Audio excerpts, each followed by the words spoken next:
3부 예배를 드린 여러분을 주님의 이름으로 환영하고 축복합니다. 오늘 우리에게 주시는 하나님의 말씀은 요한복음 1장 35절에서 42절인데요. 제가 쉬운 성경으로 읽어드리겠습니다. 그 다음 날 요한은 제자 두 사람과 함께 다시 그 자리에 서 있었습니다. 그는 예수님께서 지나가시는 것을 보고 말했습니다. 보아라, 하나님의 어린 양이시다. 제자 두 사람은 요한이 이렇게 말하는 것을 듣고 예수님을 따라갔습니다. 예수님께서는 몸을 돌려 자기를 따라오는 두 사람을 돌아보며 물으셨습니다. 원하는 것이 무엇이냐? 그들은 랍비님, 사시는 곳이 어디입니까? 라고 말했습니다. 예수님께서는 와서 보아라 하고 대답하셨습니다. 그래서 두 사람은 예수님과 함께 갔습니다. 그들은 예수님께서 머무르시는 곳을 보았고 그날 예수님과 함께 그곳에서 지냈습니다. 때는 오후 4시쯤이었습니다. 요한에게서 예수님에 대한 이야기를 듣고 예수님을 따른 두 제자 중 한 사람은 시몬 베드로의 동생 안드레였습니다. 안드레가 첫 번째 한 일은 그의 형 시몬을 찾은 일이었습니다. 그는 시몬에게 우리가 메시아를 찾았어 라고 말했습니다. 그러고 나서 안드레는 시몬을 예수님께 데려왔습니다. 예수님께서는 시몬을 보시고 너가 요한의 아들 시몬이구나. 이제 너를 게바라고 부르겠다라고 말씀하셨습니다. 신앙의 시작이라는 주제로 두 번째 설교를 하겠습니다. 신앙이라는 개념 한번 정리해 볼까요? 어려운 거 아니죠. 그냥 하나님을 믿는 건데요. 하나님이 살아계시고 나와 함께 하시고 나를 책임져 주신다라는 사실을 믿는 게 신앙이죠. 어렵게 설명할 필요는 없죠. 그렇다면 논리적으로 따져보면 신앙이 그런 거니까 신앙의 시작이라 함은 하나님을 향한 그러한 믿음을 갖게 되기 시작한 거죠. 그렇게 볼 수 있죠. 제가 이렇게 정리를 하면 여러분은 아마 마음에 별다른 파동이 없을 것 같아요. 왜냐하면 여러분은 다 교회 오래 다닌 사람들이잖아요. 이렇게 반응하시겠죠. 나는 어릴 때 이미 신앙생활을 시작했는데, 그래 해오고 있는데 무슨 시작이라는 게 내게 무슨 의미가 있냐 이렇게 말씀하실 것 같은데요. 가령 어떤 분들은 자신의 신앙을 그 출발점을 아주 먼 과거로 설정하는 것 같아요. 가령 그 모태신앙이라는 표현이 있잖아요. 내가 이때 신앙을 시작했다. 이게 출발점이다. 그 출발점을 최대한 뒤로 위치시키는 거죠. 이 시작이라는 단어를 좀 좁게 해석하면 그렇게 접근할 수도 있습니다. 자, 여러분 한번 좀 다르게 생각해 봅시다. 시작이라는 단어를 들으면 어떤 느낌이 드십니까? 물론 사람마다 반응하는 게 다 다르긴 한데요. 보통 사람들은 이 시작이라는 단어를 개념을 되게 좁게 해석하는 것 같아요. 가령 이런 거죠. 내가 어떤 책을 가지고 있는데 그 책이 1000페이지짜리예요. 그럼 내가 1페이지 첫 번째 단어를 읽으면 그래, 나는 그 책을 읽기 시작했어. 이렇게 접근하지 않습니까? 비슷해요. 그러니까 신앙의 출발이라는 것도 내가 교회를 처음 온 날이나 아니면 내가 예수님을 믿어야겠다고 고백한 그날, 그 순간으로 이렇게 좀 해석하는 경우가 참 많은 것 같습니다. 하지만 그 신앙의 시작이라는 단어를 좀 신앙적인 맥락에서 보자면 그렇게 일회성 차원으로 축소하기는 좀 어려운 것 같아요. 저는 이 본문 말씀이 우리에게 어떤 시사점을 준다고 봐요. 우리가 신앙적인 맥락에서 이 시작이라는 개념을 좀 넓게 해석해야 한다. 그러한 시사점을 주는 것 같습니다. 자, 본문이 우리에게 교훈하는 바는 이런 거예요. 그 신앙의 첫걸음이라는 게 어떤 확장성이 있다는 겁니다. 그 확장성이 있어야 한다는 거예요. 좀 비유를 하면 좀 여러분의 수준은 유치하겠지만 씨앗 비유를 들 수 있습니다. 씨앗이 땅에 심기는 건 분명한 출발이죠. 첫걸음입니다. 하지만 그 씨앗이 그저 땅속에 머물러 있으면 그 첫걸음 시작은 사실 별다른 의미가 없거든요. 그러니까 무의미한 것이죠. 그러니까 신앙도 꼭 마찬가지예요. 내가 예수님을 누구를 통해서든 어떤 계기를 통해서든 처음으로 알게 됐고 믿게 됐는데 그냥 그 상태에서 머물러 버린다면 어찌 그러한 신앙을 온전한 신앙이라 평가를 할 수 있겠습니까? 신앙은 그냥 가만히 있으면 안 되고 발전해야 하는 거예요. 제가 앞에서 발전이라는 단어를 썼는데 여기서 발전은 그냥 물리적인 개념이 아닙니다. 그냥 교회에 들락날락 하는 개념이 아니에요. 좀 질적인 개념이라는 거 좀 염두에 주시면 좋겠습니다. 제가 뒤에서 또 설명을 드리겠습니다. 네, 아직 제가 드리는 말씀이 좀 마음에 다가오지 않을 수 있는데 좀 본문을 해설하다 보면 마음에 다가오리라 생각합니다. 자, 본문이 이걸 기록하죠. 그게 뭐냐면 어느 날 세례 요한의 두 제자가 세례 요한으로부터 예수에 대한 묘사를 듣고 저분은 하나님의 어린 양이시다라는 묘사를 듣고 예수님을 따라가게 된 이야기입니다. 예수님은 하나님이시니까 그 두 사람이 예수를 만나고 믿게 됐다는 것은 그들의 신앙이 시작됐다는 뜻이죠. 37절을 보시면 두 사람은 세례 요한이 하는 말 들었어요. 그러니까 예수님은 하나님의 어린 양이시다라는 말 듣게 됩니다. 사실 두 번 들었죠. 이 본문 이전에 세례 요한이 그 말을 했고 오늘 본문에서 두 번째로 그 말을 하는 겁니다. 그만큼 중요하다는 거죠. 하나님의 어린 양이라는 말은 뭐 간단하죠. 세상 죄를 그분이 다 지고 또 우리에게 영생과 구원의 길을 여신 분이다. 이제 그런 뜻이 있는 겁니다. 그러니까 요한의 이 말은 예수님의 사역 전체를 농축한 말이기도 하고 또 오늘 주제와 관련해서 말씀드리면 그 신앙이라는 게 그런 어린 양 예수를 나의 주님을 받아들이는 데서 시작한다. 뭐 그러한 말을 하는 것이죠. 자, 어쨌든 요한의 두 제자가 예수, 하나님을 만났으니까 그 사람들의 신앙은 시작을 한 거예요. 근데 만일 그 사람들이 그렇게 예수를 본 것에, 믿은 것에 만족하고 그 상태에서 그쳤다면 그 사람들이 시작한 건 그냥 추억이 됐을 거예요. 그것도 따스한 추억이 아니고 그냥 박제된 추억이 됐을 겁니다. 이 본문 한번 쭉 보세요. 37절을 보시면 어쨌든 들었잖아요. 듣는 데서 출발을 합니다. 그리고 이어서 38절, 39절이죠. 그 사람들 예수와 함께 하잖아요. 거기서 그친 것도 아니에요. 또 보시면 이 41절, 42절 보시면 그 중에 한 명, 그러니까 안드레가 자기 친형 베드로를 전도하잖아요. 나는 메시아를 만났어. 복음을 들었어. 그러니까 형도 나와 함께 하자. 이렇게 말을 하죠. 그러니까 정리를 하면 신앙의 시작이란 것은 이 3단계를 다 통과를 해야 그때서야 당신은 신앙을 시작한 사람이다라고 말을 할 수 있는 겁니다. 그러니까 듣고 함께하고 전도하는 것. 그러니까 제가 오늘 하고자 하는 것은 간단해요. 이 시작이란 단어를 신앙적인 맥락 안에서 한번 재정의하자는 겁니다. 뭐 앞에서 제가 확장성이라는 단어를 사용했는데 그러니까 시작은 이런 게 아니고 넓다는 거예요. 네, 이러한 목표를 마음에 담아두고 세 가지 메시지를 살펴봅시다. 첫 번째인데 이렇게 정리해 볼게요. 신앙의 시작은 말씀을 듣는 겁니다. 라고 정리를 하겠습니다. 자, 신앙은 뭐 다른 게 아니고요. 내가 하나님의 말씀을 잘 듣고 반응하는 것이죠. 그런데 그 말씀을 듣는다는 것은 내가 어떤 무슨 여행 정보 수집하듯이 뭐 인터넷 서핑하듯이 뭐 필요한 그런 정보 조각을 습득하는 것은 아니죠. 그게 아니고 내 인생의 어떤 중심을 내 영혼의 핵심을 바꾸는 계기라는 거예요. 자, 36절과 한번 37절을 지금 한번 주의 깊게 읽어보세요. 이 듣다라는 동사가 나오는데 그냥 물리적으로 뭐 들었다 그런 의미로 보기는 어려워요. 맥락을 보면 그 무엇인가 좀 능동적으로 들었다는 얘기죠. 능동적으로 들었다는 얘기는 내가 그 말씀을 내 마음에 새기고 내 인격에 새기고 그것을 바탕으로 내 행동도 만들어 나가겠다. 이제 그러한 결단을 하는 들음, 이제 그 정도로 보시는 게 맞을 것 같습니다. 자, 여기서 교훈이 나옵니다. 그러니까 신앙생활이라는 게 결국은 하나님의 말씀을 듣는 데서 어쨌든 출발을 한다는 거예요. 내가 그분의 말씀을 듣고 이 소중한 말씀이니까 그 말씀을 내 마음에 기입하고 내가 그걸 바탕으로 행동에 나가겠다라고 결단을 하는 게 신앙의 출발, 시작이라는 것이죠. 그럴 때야 비로소 당신은 그 신앙의 첫걸음을 뗀 사람이군요 라고 평가를 할 수 있을 거예요. 제가 뭐 잘 전달이 되는지 모르겠는데 좀 이해가 안 되실 것 같아서 제가 앞에서 모태신앙이라는 그 개념을 동원했는데 그 개념을 동원해서 한번 설명을 해드리겠습니다. 뭐 잘할지 모르겠는데 저는 모태신앙인은 아닌데 제 동생은 모태신앙인이에요.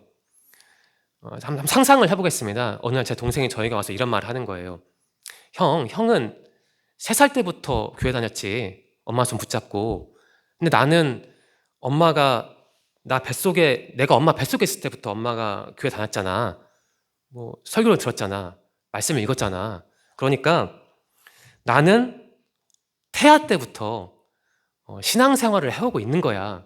나는 형보다 뭐 위에 있어. 이런 말을 하면 만일 저에게 동생이 그러면 하지 않겠지만 한다면 저는 동생이 이렇게 답할 것 같아요. 너는 목사라면서 성경이 뭔지도 모르고 성경 읽을 줄 모르는구나. 다시 한번 성경 읽어봐라. 그 누가복음 1장 26절부터 38절 그 수태고지 이야기 다 아시죠? 그 가브리엘 천사가 마리아에게 가서 뭐 임신했다 그런 기록 있잖아요. 그 기록을 너는 다시 읽어야 되라고 저는 말을 할 것 같아요. 말이 나온 김에 그 수태고지 이야기하고 그 모태신앙 우리가 잘 사용하는 그 모태신앙 사이의 어떤 연관성인지 봅시다. 나는 뭐 모태신앙이냐 라고 말을 하는 분들이 많이 있죠. 뭐 성준 형제도 모태신앙이 맞죠? 예. 만일 그분들이 그 모태신앙의 근거를 제시하면서 제가 앞에서 언급한 그 누가복음 1장 26절 38절 그 수태고지 이야기를 좀 논거로 쓴다면 좀 조심해야 하긴 합니다. 자, 하나님은 가브리엘 천사를 통해서 마리아에게 알리셨죠. 너가 뭐 임신했다. 근데 그 사건을 여러분이 어떻게 이해하신지는 좀 궁금하긴 해요. 그 사건은 1차적으로 그러니까 예수님의 탄생이라는 그 틀 안에서 읽어야 돼요. 그러니까 예수님이 우리를 구원하시기 위해 이 땅에 오신 그 놀라운 사건을 좀 극적으로 기록한 것으로 보는 게 맞죠. 그런데 적지 않은지 모르겠는데 아무튼 어떤 분들은 그 이야기를 통해서 태아도 신앙생활을 시작할 수 있다라고 해석을 하는 것 같아요. 그러니까 그 이야기는 예수에 관한 이야기지 뭐 신앙이 태아 때부터 그런 얘기가 아니거든요. 근데 그렇게 좀 무리해서 해석을 하는 적용하는 경우가 있는 것도 같습니다. 뭐 제가 구체적으로 확인한 건 아니지만 제 느낌에 그런 것도 같아요. 만일 어떤 분이 그 누가복음 수태고지 이야기를 해석하면서 나도 예수처럼 엄마 뱃속에 있을 때 우리 엄마가 교회 다녔으니까 그때부터 신앙생활 한 거야 라고 말을 한다면 조금 곤란한 문제가 발생할 수도 있습니다. 만일 성경을 그런 식으로 좀 적용을 한다면 어떻게 될까요? 예를 들어보겠습니다. 창세기에 나온 그 천지창조 이야기를 6일이나 6일 만일 수태고지 이야기를 그렇게 적용을 한다면 창세기의 그 6일 창조도 그 하루를 24시간을 꼭 봐야 할 거예요. 아마 또. 그리고 또 예수님께서 말씀하셨잖아요. 뭐 만약 당신의 손이나 눈이 죄를 짓는다 무슨 뭐 뽑아라 잘라라 이런 말씀하셨는데 만약 수태고지 이야기를 그렇게 적용을 한다면 그 예수님의 말씀도 문자 그대로 받아들여서 정말 이렇게 눈을 이렇게 빼고 손을 자르는 이제 그렇게 이해해야 할 것 같고 예수님께서 또 승천하신 이야기 있잖아요. 근데 그것도 만약 수태고지 이야기를 태아의 신앙, 내 신앙이 거기서 시작했다라고 해석을 한다면 그 예수님의 승천 이야기도 예수님께서 좀 대기권을 돌파하신 걸로 이렇게 이해를 해야 할 겁니다. 제가 성경의 권위를 희화하는 게 절대 아니에요. 무시하는 게 아니고 다 맞는 기록인데 중요한 건 모든 적용이 다 유효하다는 게 아니라는 거예요. 성경을 읽을 때 1차적으로 그 저자가 대체 어떤 생각으로 이 글을 썼을까를 이해를 해야지 그냥 그 장면 하나를 뜯어다 쓰면은 이제 문제가 될 수도 있다는 겁니다. 그러니까 오해가 없길 바랍니다. 제가 앞에서 뭐 창세기 예수님 하신 말씀 그리고 뭐 승천을 희화한 게 아니니까 오해가 없길 바래요. 자, 성경은 가르치죠. 그러니까 듣는 것, 즉 믿음으로 반응하는 행위와 결단을 통해서 신앙이 시작한다는 거예요. 그런데 내가 태아일 때는 물론 생명이 맞죠. 뭐 태아가 어떻게 뭐 동물이겠으면 생명이죠. 그런데 그 상태에서 내가 무슨 뭘 듣고 판단을 하고 결단을 하기는 좀 상식적으로 어려울 것 같아요. 그래서 신앙이라는 것을 어떤 그 신앙의 시작을 어떤 생물학적인 것과 무리하게 연관 짓는 것은 좀 아니지 않나 그런 말씀을 드리고 싶습니다.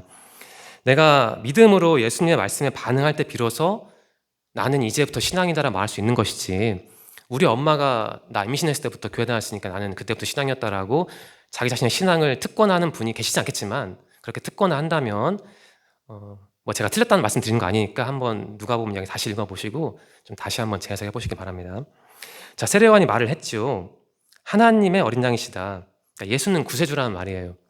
예수라는 단어 자체도 뜻이 그렇죠. 그 원형이 여호수아인데 하나님이 구원하시다는 뜻이잖아요. 그러니까 우리 신앙의 출발점은 이 어린 양 예수를 바라보고 그분을 구세주로 고백하는 데서 이제 신앙이 출발한다는 거예요. 내가 엄마 뱃속에 있을 때 물리적인 그 상태에서 신앙이 출발하는 게 아니고, 그렇게 적용할 수 있죠. 내가 아주 오래전에 교회를 다녔고 너는 이제부터 다녔으니까 내가 너보다 뭐 신앙생활 오래 했다, 나의 시작이 좀 더 뭐 고결하다, 이렇게 말을 할 수 있는 게 아니라는 겁니다. 자, 질문을 드리겠습니다. 여러분에게 예수님은 대체 어떤 존재입니까? 제가 앞에서 예수라는 단어를 해석하면서 하나님이 구원하신다라고 말씀드렸는데, 예수님은 여러분을 구원하신 분으로 다가오나요? 아니면 그저 여러분의 어떤 외로움과 괴로움을 달래주는 분으로 오나요? 예수님이 어떤 분인지 잘 정리하고 이해해야 내가 그분의 말씀을 들을 수 있어요. 그냥 듣는다고 그 말씀이 내 마음에 새겨지는 건 아닐 거예요. 일단은 그 토대는 예수의 정체성이죠. 말씀을 듣는 데서 신앙이 시작하지만 그 전에 예수가 누구인지 제대로 알아야 하는 겁니다. 그러한 작업을 잘 하지 않으면 제가 앞에서 말씀드린 그러한 모태신앙을 조금 다소 신앙적이지 않은 방식을 적용하는 일이 벌어지니까, 신앙의 시작이라는 그 주제를 고민하신다면 내가 예수를 어떤 분을 고백하는지, 그분이 나에게 어떤 분인지 한번 정리하시길 바라요. 네, 정리하겠습니다. 이 첫 번째 메시지는 그 하나님의 말씀을 듣는 행위와 관련되어 있죠. 하나님의 말씀을 듣는 게 신앙의 출발점이다라는 메시지를 제가 드린 겁니다. 그런데 신앙의 시작을, 그 주제를 우리가 고민하는 과정에서 단순히 말씀을 듣는 데서 신앙이 시작한다, 이제 거기서 그치면 안 되겠죠. 이제 그 다음 단계가 있는 거예요. 말씀을 듣는 건 중요하지만 거기서 머무르면 안 된다는 것이죠. 여기서 두 번째 메시지가 나옵니다. 이렇게 정리할게요. 신앙의 시작은 주님과 함께하는 생활로 이어집니다 라고 일단 좀 거칠지만 정리를 하겠습니다. 자, 신앙에서 출발점도 중요하지만 그 확장성도 중요한 것 같아요. 그 자리에서, 그 시간에서 박제된 채로 머무르면 안 되고 앞으로 전진하는, 그러니까 내용을 채워가는 과정이 필요한 것이죠.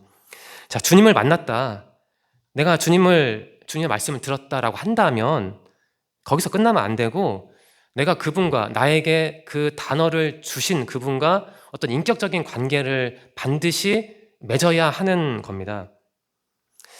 좀 졸리기도 하니까 우리 한번 38절과 39절을 같이 한번 읽어볼까요? 혹시 우리 화면을 보시면서 같이 읽겠습니다. 시작. 예수님께서는 몸을 돌려 자기를 따라오는 두 사람을 돌아보며 물으셨습니다. 원하는 것이 무엇이냐? 그들은 랍비님, 사시는 곳이 어디입니까? 라고 말했습니다. 예수님께서는 와서 보아라 하고 대답하셨습니다.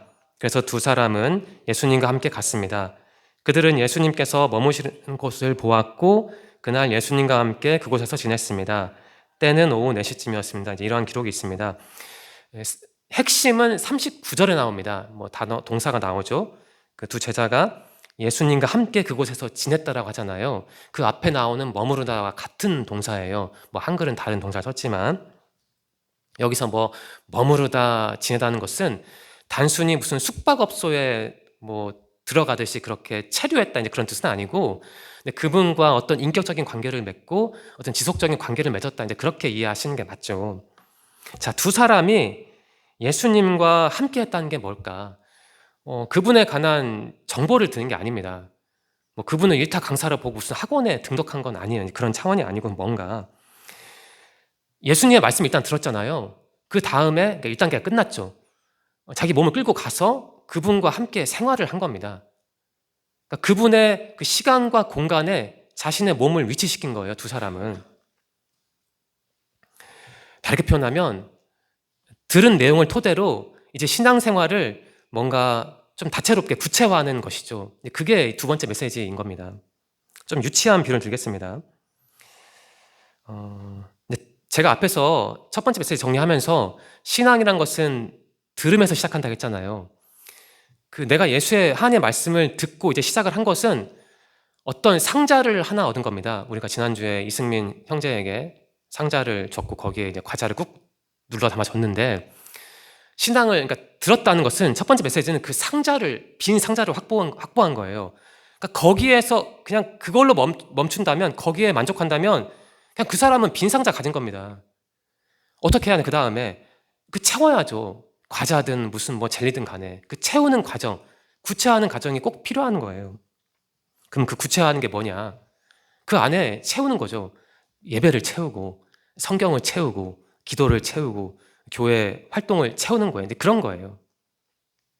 그러니까 중요한 것은 이제 교회라는 토대가 필요하다는 거예요. 왜냐하면 우리가 말씀을 같이 공부하고 뭐 기도를 하고 예배를 이렇게 진행하는 모든 그런 활동이 교회라는 틀 안에 있으니까. 결국 두 번째 메시지 핵심은 교회라는 거예요. 제가 전에 한번 믿음의 3요소를 말씀드렸습니다. 뭐 지식, 의지, 실천 이런 말씀을 드렸죠. 오늘 제가 제공한 세 가지 메시지, 뭐 듣다, 뭐 함께한다, 그리고 뒤에서 보겠지만 저기 제가 하거든. 네, 복음을 전한다. 이거는 제가 앞에서 말씀드린 믿음의 3요소, 그러니까 지식, 의지, 실천과 각각 대응을 하는 겁니다. 그 첫 번째 메시지가 그 말씀을 듣는다였죠. 그게 그 지식에 관련된 거예요. 믿음의 첫 번째 요소.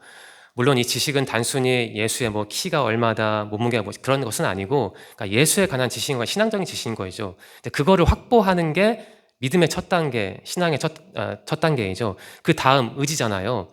내가 그러한 그 시작을 확보했다면 이제 내 마음을 잘 정돈하고 주님께 나아가는 구체화한 작업이 필요하죠. 근데 그걸 저는 의지로 표현하고 싶은 겁니다. 한번 우리에게 적용을 해봅시다. 신앙은 지식에서, 그러니까 첫 단계에서 끝나면 안 되고 반드시 두 번째 단계, 그러니까 의지의 단계, 뭔가 구체화한 단계가 필요한데 그 빈 상자를 채워가야 하죠. 그 과정에서 가장 중요한 게 교회 공동체라는 겁니다. 여기서 공동체는 단순히 어떤 추상적인 개념은 아니고 이런 공간을 뜻하기도 해요. 그러니까 내 몸이 어떤 그 공동체 교회에 반드시 속해야만 내가 첫 번째 단계에서 머무르지 아니하고 두 번째 단계로 나아갈 수 있고 그 두 번째 단계에서 내가 머무를 수 있다는 겁니다. 첫 번째로 돌아가지 않고요. 자, 다시 정리하겠습니다. 오늘 설교의 두 번째 메시지가 신앙의 시작은 주님과 함께하는 생활로 이어진다인데 뭐 좀 쉽게 정리하면 두 번째 단계는 그러니까 교회 생활이라는 거죠. 내가 정말 온전하게 신앙을 시작한 사람이라면 반드시 교회 생활을 해야 한다는 거예요.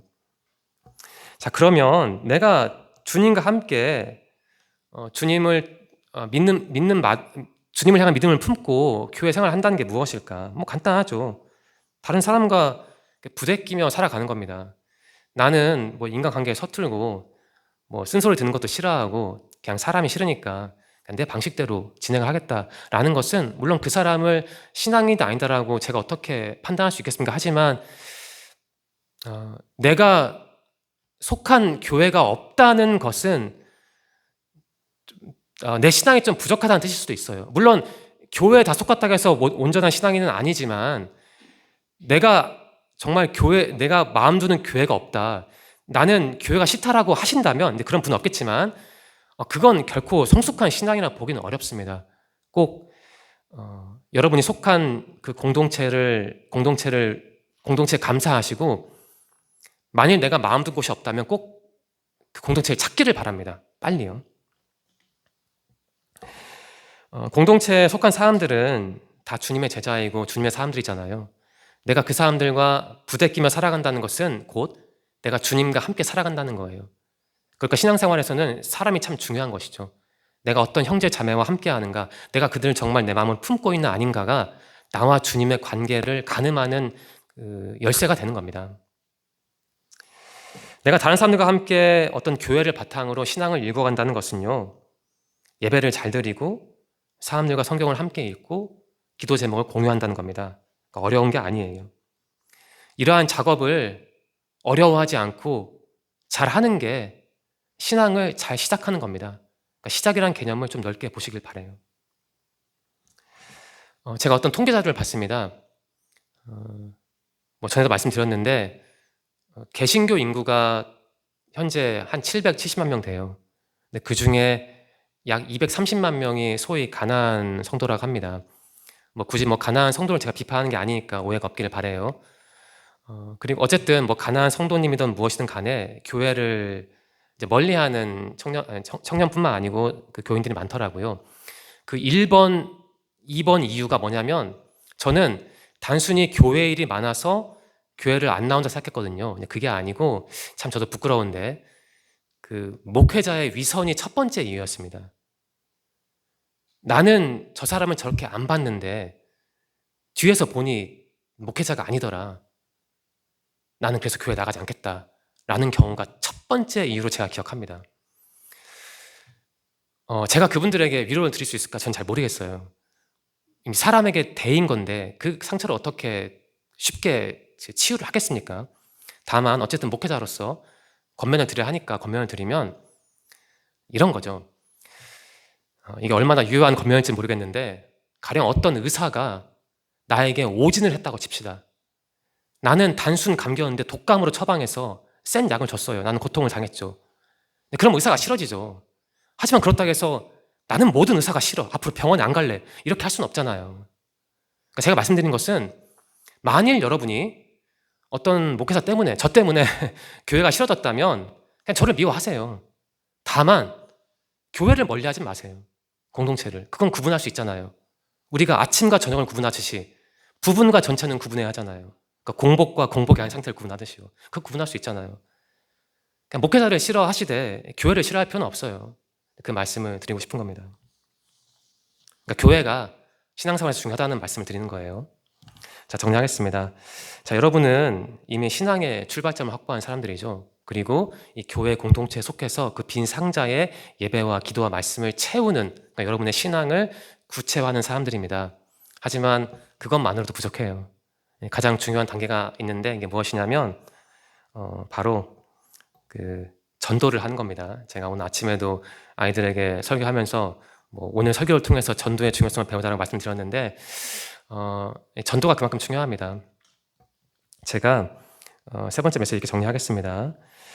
신앙의 시작은 복음을 전할 때 완성됩니다 라고 정리를 할게요. 자, 한번 비유를 해보겠습니다. 자, 여러분의 수준에 맞지 않는데요. 제가 앞에서 말씀드린 것 같은데 씨앗 비유를 드리겠습니다. 씨앗이 땅에 심긴 것은 첫 번째 단계이죠. 말씀을 들음으로써 내 신앙이 시작을 했죠. 하지만 그 씨앗이 땅에 묻혀 있다면 그게 무슨 의미가 있겠어요? 그러니까 줄기가 올라와 하잖아요. 그게 두 번째 단계인 겁니다. 그걸 교회 생활로 한번 비유해 봅시다.